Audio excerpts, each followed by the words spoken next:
Semuanya, perkenalkan aku Kalika Natania Benedikta Manulang dengan NIM 135-24071 kelas 01 Strategi Algoritma dari jurusan Teknik Informatika Institut Teknologi Bandung. Pada video kali ini, aku mau mengajak kalian semua untuk membahas sesuatu yang menurut aku tuh keren banget, yaitu sebuah algoritma klasik yang ternyata bisa membantu mengatasi salah satu bencana paling berbahaya di Indonesia. Kita semua tahu bahwa bencana banjir di Indonesia itu benar-benar masalah yang serius banget. Tahun 2025 aja, BNPB mencatat lebih dari 1.600 korban jiwa, lebih dari 12 juta orang terdampak, ratusan ribu rumah rusak, hanya dalam kurun waktu 1 tahun. Nah, salah satu bottleneck terbesar dalam respons bencana banjir ini adalah gimana sih cara nentuin zona mana yang harus dievakuasi duluan. Selama ini kita masih menggunakan batas administratif seperti kelurahan dan kecamatan yang sebenarnya tuh gak nyambung sama pola risiko banjir yang sebenarnya. Nah, jadi di makalah ini aku mau mengusulkan sebuah framework berbasis algoritma decrease and conquer buat memastikan zona risiko banjir bisa dipetakan secara otomatis, efisien, dan turut dengan benar. Yuk kita bahas. Oke, kita mulai dari konteksnya terlebih dahulu ya. Indonesia itu adalah negara yang paling rawan bencana di dunia. 3 lempeng tektonik bertemu di sini, ditambah iklim tropis dan urbanisasi yang masif. Dan dari semua jenis bencana, banjir selalu jadi yang paling sering terjadi. Nah, ini data resmi BNPB tahun 2025. Hampir 4.700 kejadian bencana. Dan banjir konsisten jadi penyumbang terbesar. Sekarang bayangin kamu jadi koordinator BNPB yang harus memutuskan zona mana harus dievakuasi duluan. Kemudian untuk problem statement-nya, masalahnya sistem yang ada sekarang tuh pakai batas kelurahan atau kecamatan sebagai unit respons. Padahal satu kelurahan tuh bisa mencakup dataran rendah yang rawan banjir sekaligus daerah tinggi yang aman. Jadi alokasi sumber daya jadi nggak efisien. Yang kita butuh adalah algoritma yang bisa mempartisi wilayah kota menjadi zona-zona risiko yang terurut secara otomatis, homogen secara internal, dan scalable. Dan itulah celah yang aku ingin isi di makalah ini. Oke, jadi kenapa harus decrease and conquer?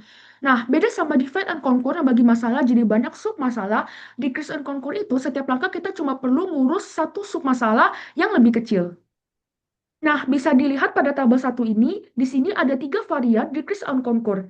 Yang aku pakai ini adalah varian decrease by variable size. Mirip cara kerja interpolation search, di mana ukuran sub masalah yang tersisa ditentukan oleh distribusi data, bukan angka tetap. Kenapa ini cocok buat masalah kita? Nah, jawabannya bisa teman-teman lihat pada figur 2 ini yang berisi ilustrasi dari variable size decrease and conquer step. Karena distribusi risiko banjir di kota itu biasanya right-skewed, yang artinya sebagian kecil zona punya risiko sangat tinggi dan sisanya risikonya itu rendah. Kalau kita pakai pivot yang adaptif, dalam satu langkah kita bisa langsung buang sebagian besar zona risiko rendah itu ke satu zona tersendiri dan fokus ke zona risiko tinggi saja. Dan hal ini tentu saja jauh lebih efisien daripada selalu membagi dua secara merata. Oke, sekarang kita lihat pada persamaan satu, secara matematis, pivot threshold-nya dihitung seperti ini. Intinya, pivot ditempatkan di mana yang risiko jatuh relatif terhadap range risiko yang ada. Untuk distribusi yang right-skewed, pivot ini otomatis jatuh rendah. Artinya, kita buang banyak unit risiko rendah sekaligus dalam satu step. Oke, sekarang kita membahas mengenai rumus composite risk index yang ada di rumus atau di persamaan 3 ini, dan juga dinyatakan pada persamaan 5 ini. Nah, artinya adalah dari risiko tiap unit spasial itu sendiri dihitung dari 4 faktor. Yang pertama adalah ketinggian atau elevasi. Semakin rendah, maka akan semakin berisiko. Yang kedua adalah frekuensi banjir historis dari data BNPB. Kemudian yang ketiga adalah kapasitas drainase dari OpenStreetMap. Lalu, untuk faktor yang keempat adalah kepadatan penduduk dari BPS. Nah, keempatnya digabung dengan weighted sum, dan hasilnya adalah satu angka risiko antara 0 sampai 1 untuk setiap unit. Oke, sekarang kita lihat nih algoritmanya secara konkret. Kita masuk ke algoritma 2 dulu, yaitu decrease and conquer zone decomposition. Idenya simpel banget, kita punya domain spesial aktif, yaitu sekumpulan unit yang belum dikasih label zona. Nah, di setiap iterasi, pertama kita hitung pivot threshold. Ini adalah batas pemisah antara unit berisiko tinggi dan juga unit berisiko rendah. Kemudian yang kedua, unit-unit yang risikonya di bawah pivot kita differ. Kita kasih label zona dan sisihkan.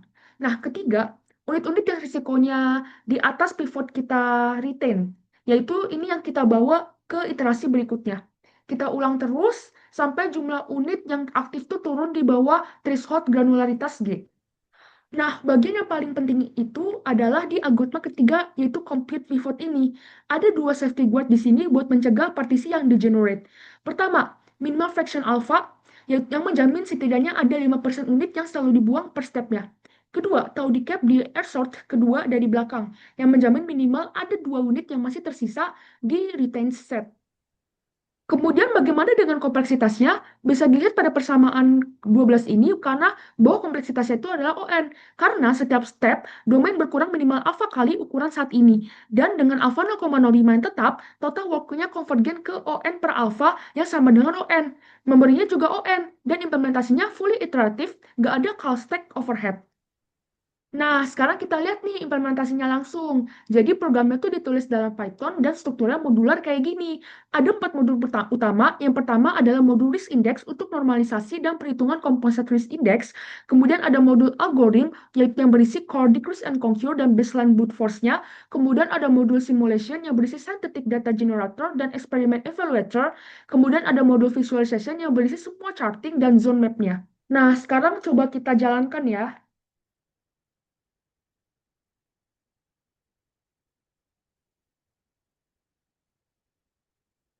Nah, lihat, ini dia prosesnya step by step. Pertama, data grid Jakarta di-generate.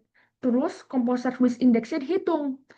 Terus, di Cruise and Conquer bakal terus berjalan dan ngasih tahu kita, nih, dia bakal ngasih tahu kita berapa zona yang terbentuk, berapa kedalaman rekursinya, kemudian berapa runtime-nya.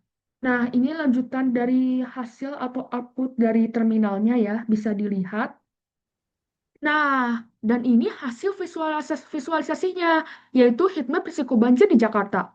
Merah tua ada di utara, sesuai dengan fakta bahwa daerah pesisir utara Jakarta memang yang paling rawan banjir. Nah, dan ini dia yang paling keren, yaitu zone map hasil decrease and conquer. Zona 1 itu, yang merah gelap itu, artinya adalah prioritas evakuasi tertinggi. Zone-zone selanjutnya berurutan dari risiko tinggi ke rendah. Nah, di sini nggak ada parameter K yang harus ditentuin dari awal, karena algoritma sendiri yang nentuin jumlah zona berdasarkan data yang telah diberikan. Oke, sekarang kita bahas hasilnya ya. Di sini ada 4 eksperimen yang aku jalanin. Untuk eksperimen yang pertama itu adalah eksperimen A skalabilitas. Nah, bisa dilihat di tabel 4 dan juga di figur 7 ini, dari N sama dengan 100 sampai N sama dengan 10.000 unit spesial, rantai decrease on contour tuh naik dari 0,58 milisecond sampai dengan 3,20 milisecond. Yang berarti konsisten dengan kompleksitas ON yang kita buktiin secara teoretis. Nah, brute force di sini lebih cepat dalam angka absolut, tapi dia tuh butuh K yang ditentuin dari awal. Sesuatu yang decrease on contour tuh nggak butuhin. Oke, sekarang kita bahas ke hasil dari eksperimen B, yaitu granularity sweep. Nah, yang hasilnya itu bisa dilihat pada tabel 5 dan juga di figur 8 ini. Nah, di sini kita bisa lihat bahwa ternyata semakin kecil nilai G, justru semakin banyak zona yang terbentuk dan semakin kecil varians dalam zonanya. Dan yang penting juga di sini adalah bahwa hierarki kualitinya itu ternyata selalu sempurna di angka 1,0 di semua nilai G. Dan artinya adalah urutan prioritas evakuasinya itu selalu benar, apapun setting granularitasnya. Oke, selanjutnya kita bahas ke hasil eksperimen C, yaitu wake sensitivity, yang hasilnya bisa kita lihat pada tabel 6 ini. Dan ternyata di semua konfigurasi wake, baik itu default, uniform, elevation dominant, maupun di humanitarian focus, jumlah zonanya itu tetap 8, dan hierarki kualitasnya itu tetap di 1,0. Dan artinya adalah algoritmanya ini tuh robust terhadap ketidakpastian wake. Baik, selanjutnya kita masuk ke dalam pembahasan dari eksperimen terakhir, yaitu eksperimen D head to head. Yang hasilnya bisa dilihat pada tabel 7 dan juga figur 9 ini yang berisi comparison map-nya. Dan ini adalah hal yang paling penting, yaitu ternyata dengan jumlah zona yang sama, yaitu K sama dengan 8, di Cross and Korea itu ada min within zone variance itu ada di angka 0,00096. Sedangkan kalau brute force itu adalah 0,00176. Ternyata dari sini bisa kita lihat bahwa decrease on contour itu menghasilkan zona yang hampir 2 kali lebih homogen dibandingkan dengan brute and force.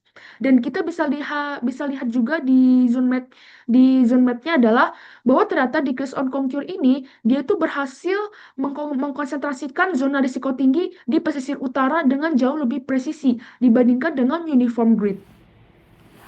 Oke, jadi apa yang kita pelajari hari ini? Algoritma decrease and conquer yang mungkin di kuliah terasa kayak konsep abstrak, ternyata bisa jadi solusi yang benar-benar praktis buat masalah nyata yang ada di depan mata kita. Dengan framework ini, BNPB bisa punya cara yang lebih terstruktur dan lebih berbasis data untuk nentuin zona evakuasi, bukan sekadar pakai batas administratif yang hydrological itu nggak masuk akal. Kemudian yang paling bikin aku excited tuh adalah ini. Jadi algoritma itu nggak perlu tahu dari awal dia tuh mau dibagi menjadi berapa zona, karena dia sendiri yang menentukan dan yang nemuin angka itu dari data. Dan hasil pun selalu terurut dengan benar, sehingga bisa dijamin secara matematis. Oke, tentu masih banyak yang bisa dikembangin, bisa pakai data real dari BEPNAS atau data evaluation model nasional, dan juga bisa dari DB atau data informasi bencana Indonesia secara langsung. Bisa juga dengan resolusi grid yang lebih tinggi ataupun integrasi dengan GIS real-time BNPB. Tapi sebagai proof of concept, aku harap makalah ini bisa menjadi titik awal yang menarik buat eksplorasi lebih jauh. Kalau kalian penasaran sama kodenya, link GitHub-nya ada di deskripsi ya. Makalah lengkapnya juga ada di sana. Makasih udah nonton, semoga bermanfaat dan sampai jumpa.